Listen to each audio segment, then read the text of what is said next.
Slogan, शायरी, speech और मंच संचालन यूट्यूब चैनल पर आप सभी का स्वागत है। 31 अक्टूबर को हम लोग राष्ट्रीय एकता दिवस, नेशनल यूनिटी डे मनाते हैं। देश की एकता और अखंडता के प्रतीक, आधुनिक भारत के शिल्पकार, महान स्वतंत्रता सेनानी, भारत रत्न लौह पुरुष सरदार वल्लभ भाई पटेल जी की जयंती पर आप सभी का स्वागत है। और उनका कहना था कि जिसका कोई भी मित्र ना हो उसका भी मुझे मित्र बन जाना मेरे स्वभाव में है।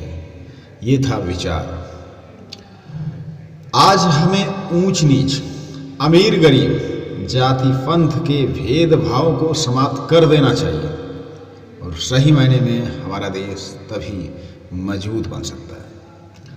किसी तंत्र या संस्थान की पुनः निंदा की जाए तो वह ढीठ बन जाता है और फिर सुधरने की बजाय निंदक की ही निंदा करने लगता है। मेरी एक ही इच्छा है कि भारत एक अच्छा उत्पादक हो और इस देश में कोई अन्न के लिए आंसू बहाता हुआ भूखा ना रहे। जब जनता एक हो जाती है तब उसके सामने क्रूर से क्रूर शासन भी नहीं टिक सकता। अतः जात पात के ऊंच नीच के भेदभाव को भुलाकर सब एक हो जाइए। कठिनाई दूर करने का प्रयत्न ही ना हो तो कठिनाई कैसे मिटे? इसे देखते ही हाथ पैर बांधकर बैठ जाना और उसे दूर करने का कोई भी प्रयास न करना निरी कायरता है।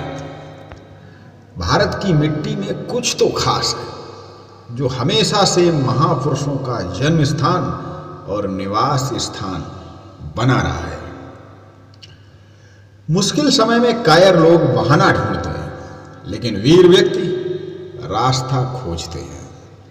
जी हाँ, सच है, विपत्ति तो आती है, कायर को ही दहलाती। आपको अपना अपमान सहने की कला आनी चाहिए। इस मिट्टी में कुछ अनूठा है जो कई बाधाओं के बावजूद हमेशा महान आत्माओं का निवास स्थान रहा है।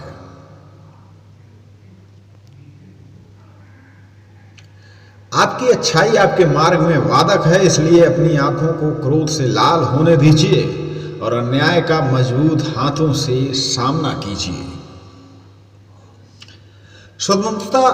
स्वतंत्रता प्राप्ति के बाद भी यदि परतंत्रता की दुर्गंध आती रहे तो स्वतंत्रता की सुगंध नहीं फैल सकती। जब वक्त कठिन दौर से गुजर रहा होता है तो कायर बहाना ढूंढते हैं, जबकि बहादुर साहसी व्यक्ति उसका रास्ता खोजते हैं। हर नागरिक की यह मुख्य जिम्मेदारी है कि वह महसूस करे कि उसका देश स्वतंत्र है और देश स्वतंत्रता की रक्षा करना उसका कर्तव्य है।